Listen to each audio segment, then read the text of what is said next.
Thank you, Madam Speaker. I rise to comment on the issue of the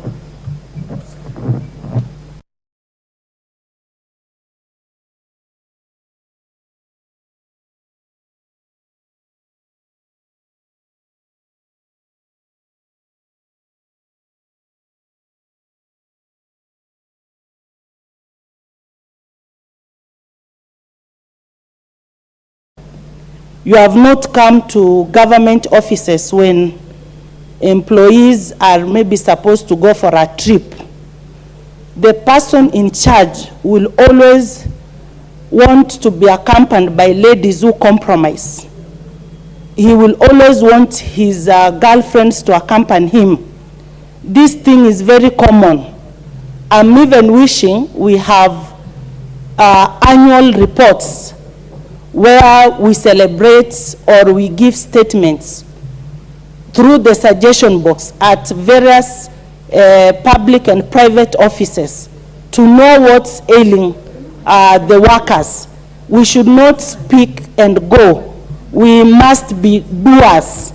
When we celebrate Madaraka Day, Mashujaa Day, during Labor Day, when we are celebrating the plight of workers, we should have this suggestion box telling us what is eating the workers.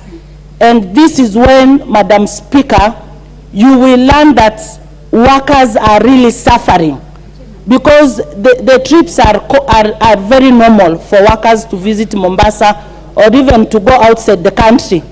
When these visits are taking course, that is when the women, mostly women, are compromised.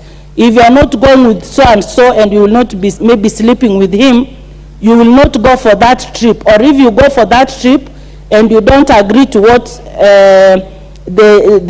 your boss is saying, next time you will not be permitted. You won't be allowed. And you know very well, per diems are very gracious to all of us. One will always want to have them apart from the normal thing that people go maybe for work. So let's take this thing serious. If it happens so, the culprits will fear, and this thing will end. That I can tell you, Madam Speaker.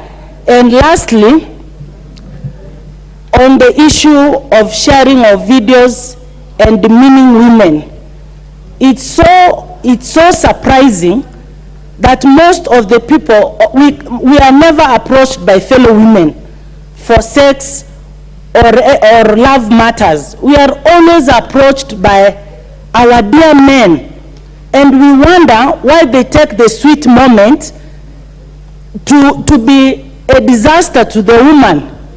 We don't, we allow them.